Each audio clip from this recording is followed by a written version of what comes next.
Alright, ladies and gentlemen, welcome back to the channel. I am your Ice Dragon, Rayron VR.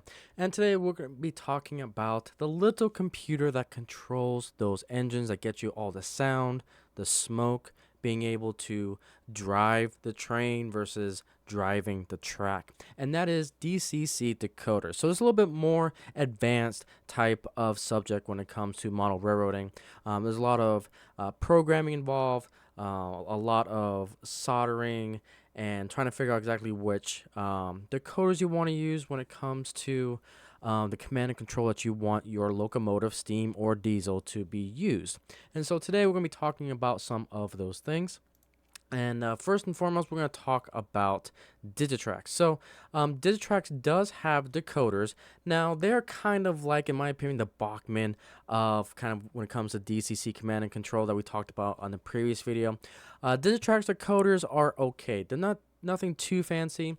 They're the type of chips that if you want to get it DCC, don't care about sound, don't care about lights, don't care about smoke, and you just want to plug in a chip into one of your DCC ready locomotives, like the BLI Stealth locomotives I've been coming out with lately, Athearn Ready to Roll Operator's Choice line, and same with some of the Walters DCC ready. And if you just want to plug in and go when it comes to a decoder, then these are the ones that I would recommend with. These are the ones that I'm using to convert all of my DC locomotives, also my DCC rail locomotives, into DCC, so that way I can just run them on my layout, and eventually I'll convert them into a more complicated and sophisticated decoder. But for now, these are the ones that I tend to go with. Now when it comes to decoders, a couple things you got to take into consideration.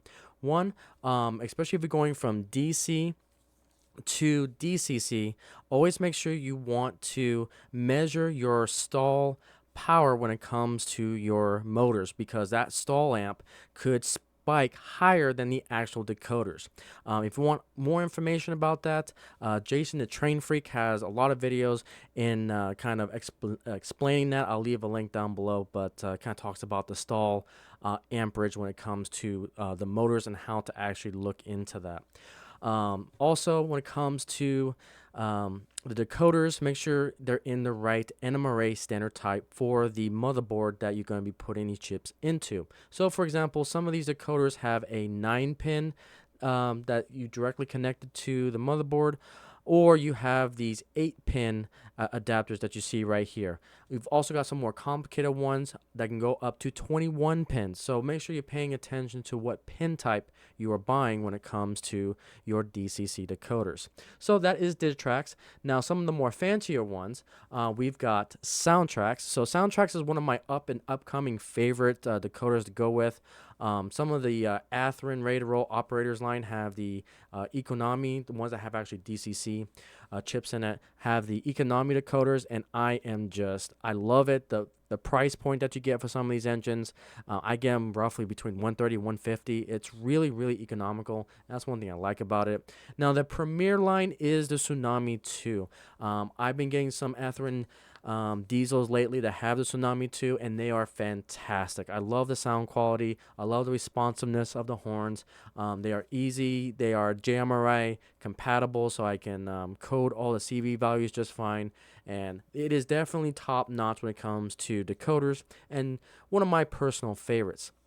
Now, the ones that I plan on converting all of my locomotives to in the future, again, this is kind of a very late in the game kind of goal of mine, is I want to convert a good chunk of my engines to Blue Namis. Blue Namis is their up-and-coming wireless sound decoders that you can use your phone to control the engine, not only on DCC, but also on DC as well. It is quite a revolutionary decoder. This actually comes from the old Bachman Easy App system with Blue Rail technology that Blue Nami has basically bought. I think they bought Blue Rail, but I've been talking about this a lot on the channel if you are a regular here, and I am super excited. So those are the main decoders from Soundtrax.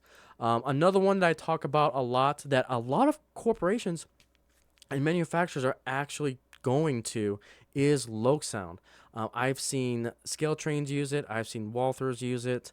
I think I've seen, well, Bachman, I think. No. I can't remember, but there's a lot out there that are going to Loc Sound. Now, from me personally, Loc Sound Decoder 5, the latest in their offering, is definitely, yeah, Loc Sound 5 decoders. Their sound is pretty darn good. If you guys have seen my channel, I've got the Loc Sound 5 and my GP30 units that I bought from them, the Chicago Northwestern and the Denver Rio Grande, and their sound is actually pretty darn good. My issue with Loc Sound is that if you want to get into this, they're doing some innovative things. If you want to get into it, like really get into the weeds of the programming and the CV values, then you really gotta look into getting also their Loc programmer. They've also got a separate software that goes with the programmer, and it tends to talk with their decoders a little bit better than JMRI. When digging into the weeds of JMRI, when it comes to especially momentum, when it comes to Loc Sound 5, JMRI does not tend to like the program Loc Sound decoders, is what I've been noticing. And so I highly recommend, if you're a big fan of like up and coming and really seeing how far you can take decoders, then look into ESU, because they're doing a lot of innovative things. But just keep in mind, you're going to have to buy an additional equipment, and this is not cheap. This is roughly 120, 130 bucks, and a separate program that you'll have to use on your computer to program the high-tech CV values when it comes to ESU. So again, it's out there. It's an option. Just something that I don't tend to use. Now, some other decoders that you can't necessarily buy but comes with other particular manufacturers. You got Broadway Limited that has their Paragon series. Now, something about the Paragon is that Paragon 2s were okay. Paragon 3s I would stay away from because they have a lot of lost power issues. If you have an isolator frog, or if you have like a dead spot in your track, then the engine tends to cut out. I've seen it time and time again with my club's layout. I've seen individuals have Paragon 3s, and then it stutters over the ISO-frog, and then it resets, and then it chugs along again, passing that dead spot. But with Paragon 4s, I own many, many Paragon 4s from Broadway Limited, and I've been satisfied. My wonderful Atlantic SP unit steam engine handles all isolated track just fine. It looks like they retweaked their decoder boards to have a current keeper or keep alive system in it, which is nice. And I'm a big fan of the Paragon 4s from Broadway Limited. And they're also easy to program on JMRI. Now, one company that is slowly becoming non-relevant, but you may just find a good deal on an old MTH HO scale with the Paragon 3, or not Paragon 3, excuse me, Protosound 3, and this is their particular decoder. So one thing I will say about the Protosound 3.0, they are, along with kind of ESUs, they have their own quirks to it. Protosound 3 has their quirk. The one thing I didn't like about Protosound 3, don't get me wrong, they sound amazing. The engines are nice and heavy when it comes to MTHs and HO. The issue that I have with Protosound 3 is that you have to program them on the main, which is a pain to deal with, because when you're trying to program on the main, you got to make sure that all of your other locomotives are off the track, or if you have a programming track, configure it in a way in JMRI that it's on the main instead of on the programming track. It is a headache and a half to program Protosound 3s. So that's one thing that I try to stay away. I try to get MTHs in DCC ready. If not, I am definitely going to convert a lot of my Protosound 3 either into soundtracks soundtracks or Tsunami 2 decoders or Bunami decoders. That's usually my end goal, because typically when it comes to MTH Protosound, you typically have to speed match all of your other engines to Protosound 3 engines on the layout. It's a pain in the rear to deal with. If you can stay away from Protosound 3 MTHs, that would be my recommendation. And considering that MTH is now, the HO side of it is owned by Scale Trains, they're going to be converting all their Protosound decoders anyway over to ESU, which at least with ESU, I can program my numbers on the programming track in JMRI at the basic level of programming. Protosound 3, I wasn't even able to do that. So Yeah, definitely something that I would recommend trying to just stay away from. And finally, with TCS is kind of the last big one in the family of decoders. Now, one thing I forgot to mention in the last video, along with the ESU, when it comes to the DCC video that I made, command station, ESU and TCS do have their own command stations. Now, this is the kind of the top of the line when it comes to command and control. I mean, it is just a fancy control. You see, they got two different throttles, touchscreens, and all that, but they are pricey, which is why I tend to not look at it.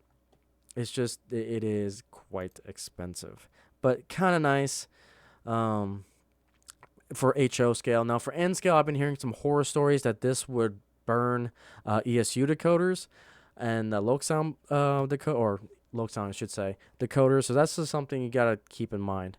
But yeah, definitely excited for this.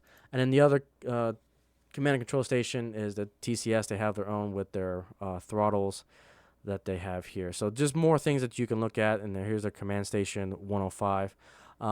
One other command station I forgot to kind of mention was the DigiKeys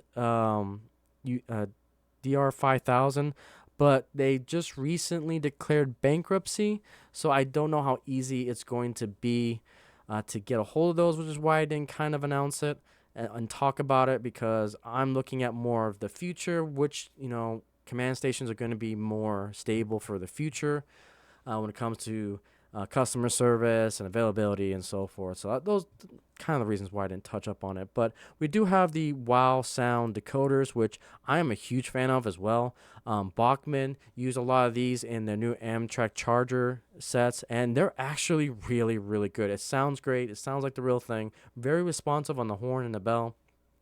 And so something else to definitely look into. And they do make some very small decoders from TCS, especially if you got like a very small switcher, a diesel. I've seen a TCS decoder fit into a Thomas the Tank Engine from Bachmann, which was quite surprising to see. But yeah, I definitely like it. You can't go wrong with TCS as well. So again, figure out which system works best for you, which one worked for the project that you're doing. You may either stick with all one decoders, or because of size, you may have to look at other companies to see which one works best for you. So these are just some examples of the decoders that are out there. Let me know, guys, below, which system do you go by, which ones you tend to find easier when it comes to programming. And thank you so much for watching, and I'll see you on the next video.